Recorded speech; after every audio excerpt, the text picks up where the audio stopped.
काय नाही, त्यांनी आम्हाला स्वतःहून पैसे न्यायला बोलवले होते. आम्ही स्वतः गेलो होतो. त्यांचा व्यवहार मीठ झाला होता. आम्ही गाडीकडे जाईपर्यंत तोपर्यंत त्यांनी पाठीमागून येऊन डायरेक्ट सरांच्या वरती पिस्तूल उचलून गोळी घातली. ती पण माझ्या 9 महिन्याच्या पोरी समोर, माझ्या समोर त्यांनी अशी घटना केली. माझ्या समोर, माझ्या 9 महिन्याच्या पोरी समोर. त्याच्यामुळे आयुष्य कसं काढायचं होतं ते तुम्ही सांगा. त्याच्यामध्ये नाही भेटलंच पाहिजे मला. की त्याला कमीत कमी आमचं तर म्हणणं आहे त्याला फाशीची शिक्षा झालं पाहिजे. कारण त्यांनी मैत्री धरून विश्वासघात केलाय, म्हणून तो आणि कुणाचा विश्वासघात करेल हे सांगता येत नाही आम्हाला. वरती अन्याय झालेला आहे. माझ्या 9 महिन्याच्या मुलीसमोर त्यांनी गोळ्या झालेत माझ्या पतीवरती. माझ्यावरती खूप मोठा अन्याय झालाय. त्याला मला न्याय मिळालाच पाहिजे. त्यांना लवकरात लवकर पोलिसांनी काय असं ते योग्य निर्णय घेऊन त्यांच्यावर कारवाई केली पाहिजे. 2 दिवसात त्यांना अटक झालीच पाहिजे.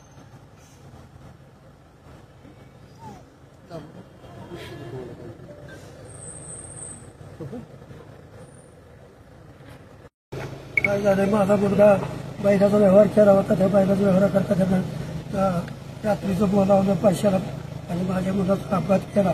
अपघात केल्यानंतर मला नंतर कळालं आणि त्याच्यानंतर गौतम भैया काकडे त्याला फाशीची शिक्षा आणि त्याला 2 दिवस झालं डिपार्टमेंटला सांगून डिपार्टमेंट त्याला पकडत नाही, काय नाही, त्याचं संशोधन करत नाही. आणि त्याच्यानंतर माझा बैल हा त्यांना परत दिला पाहिजे. न दिल्यास माझ्या मुलाचं घर मी त्याच्या दारात नेऊन अग्निप्रसाद तिथंच देणार. तर पर्याय माझ्याकडे उरलेला नाही. काय आमचं एकच म्हणणं आहे, आमच्या मुलाचा विश्वासघात केलाय त्यांनी जाणून बुजून. त्यांना जर कुठला आमदार खासदार पाठीशी घालत असेल तर त्यांनी घालू नये. त्याची लहान 6 महिन्याची मुलगी आहे आणि त्यांनी त्याला न्याय द्यावा आणि आरोपी आजच्या आज इथं हजर करावा. त्याचा बैल जो आहे तो पोलीस स्टेशनला आणून बांधणे शासकीय त्याच्यावर प्रक्रिया करून हे आमचं म्हणणं आहे. आणि त्याला कमीत कमी आमचं तर म्हणणं आहे त्याला फाशीची शिक्षा झालं पाहिजे. कारण त्यांनी मैत्री धरून विश्वासघात केलाय, म्हणून तो आणि कुणाचा विश्वासघात करेल हे सांगता येत. कारण हा गुंड मावाले असल्यासारखा माणूस आहे. त्याला लहान मुलं असताना किंवा त्याची फॅमिली संघ असताना जर हा शिवाजी महाराजांच्या जातीतला असता तर ह्यांनी बाई आणि लहान मुलासमोर हा विश्वासघात केला नसता.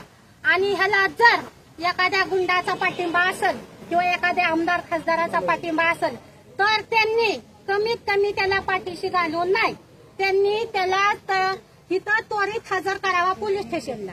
हे आमचं म्हणणं आहे. अख्ख्या गावाचं, आमच्या 10 गावाचं आणि अख्ख्या महाराष्ट्राची कळकळीची विनंती आहे. जर नसेल त्यांना इथं त्यांना जर त्याला पाठीशी घालायचं असेल तर इथली पुढची कारवाई काय करायची ते आम्ही करू.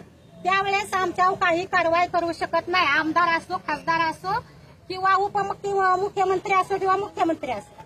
आम्ही ही तुम्हाला मीडियातर्फे सांगून टाकतो. गौतम काकडेला अटक झालीच पाहिजे. गौतम काकडेला अटक झालीच पाहिजे.